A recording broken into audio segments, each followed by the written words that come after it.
2 months ago, one of the most powerful people in the tech world quietly changed how billions of dollars would be spent.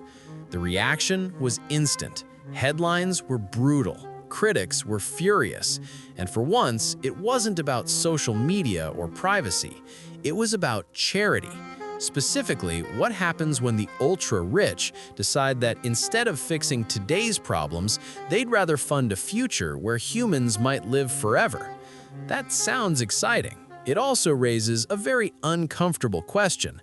At what point does charity stop helping society and start replacing it? The shift that sparked the backlash.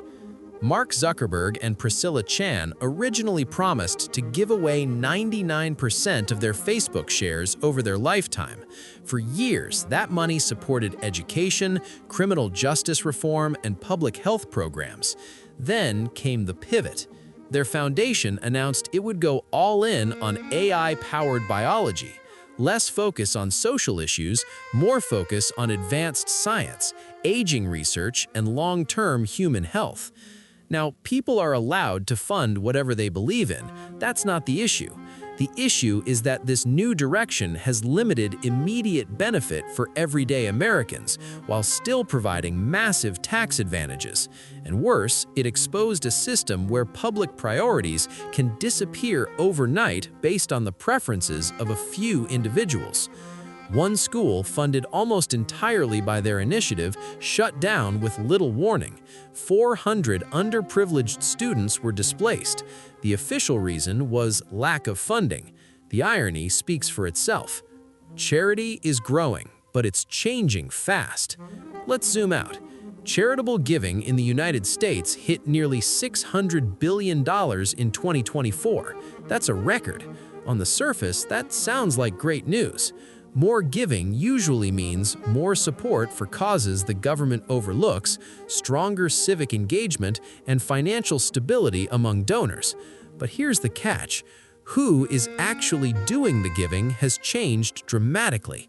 In the early 1990s, middle and upper middle-class households made up the majority of charitable donations. By 2019, their share had collapsed. Meanwhile, donations from households earning over $1 million a year more than quadrupled. Charity has become concentrated even faster than wealth itself.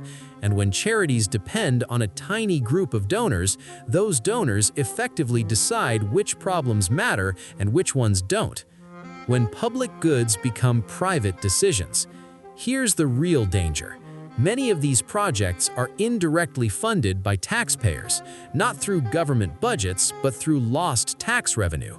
When billionaires get large deductions for charitable giving, the public is still paying part of the bill. That means when funding disappears, it's not just a private decision, it's a public loss. If a school, hospital, or social program is essential, relying on voluntary donations from a few individuals makes it fragile by design. Public funding is slow, messy, and political, but it's also stable. Charity is not. The rise of flexible philanthropy. Some modern foundations aren't even foundations in the traditional sense. They're structured as private companies or LLCs. That gives donors far more control. They can keep control of donated assets, invest and earn returns, avoid detailed disclosures, and make political donations. Legally, it's allowed. Ethically, it's complicated. This model is now a blueprint for less visible billionaires, and once it scales, transparency becomes optional. Charity as influence, not help. The second major problem is intent. Many large donations aren't neutral. They push agendas. Some fund education reform debates. Others support ideological think tanks. Many shape policy discussions without ever going through voters. Even when the cause sounds harmless, the benefits often flow upward. Walk through elite universities, art museums, and concert halls. You'll see the same names over and over. These spaces are technically public, but realistically enjoyed by a narrow slice of society. And yes, people argue that culture and research matter. They do. But tax deductions are incentives, and incentives shape behavior. If you wouldn't want your tax dollars prioritized towards a project, allowing deductions creates the same problem through a different door. Advanced tech versus immediate needs. This brings us back to AI-powered biology. There's no doubt it's fascinating. It could lead to breakthroughs, but compare it to simpler alternatives: basic healthcare access, preventive medicine, affordable treatment. Those save lives right now. Research aimed at extending human lifespan mostly benefits people who can afford it. That doesn't make it evil, it does make the public trade-off questionable. The art loophole and paper philanthropy. One of the most abused areas of charitable giving is art. Here's how it works. Buy art cheap, promote it through galleries you support, get it revalued at a much higher price, then donate it and deduct the inflated value. You've just turned a small expense into a massive tax write-off. The public loses revenue, the donor gains reputation and savings. The benefit to society is debatable. When nonprofits become venture capital. Now for the most concerning trend. Nonprofits funding early research that later becomes massively profitable. If the tech fails, donors still get tax benefits. If it succeeds, the research can be spun into a profit company they still control or license to. It's heads I win, tails I still win. Technically, donors aren't supposed to gain personally.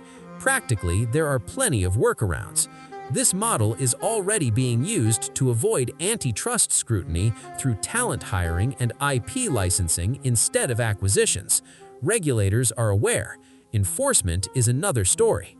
So why not just pay the taxes? That's the uncomfortable question. At some point, the administrative complexity, regulatory risk, and public backlash start to outweigh the benefits. Charity should supplement democracy, not replace it. When essential services depend on personal preferences instead of public systems, stability disappears. Final thoughts. None of this means charity is bad. It means charity has power, and power needs limits. If we want long-term progress, we have to ask harder questions about who decides what matters, who benefits, and who pays when priorities shift.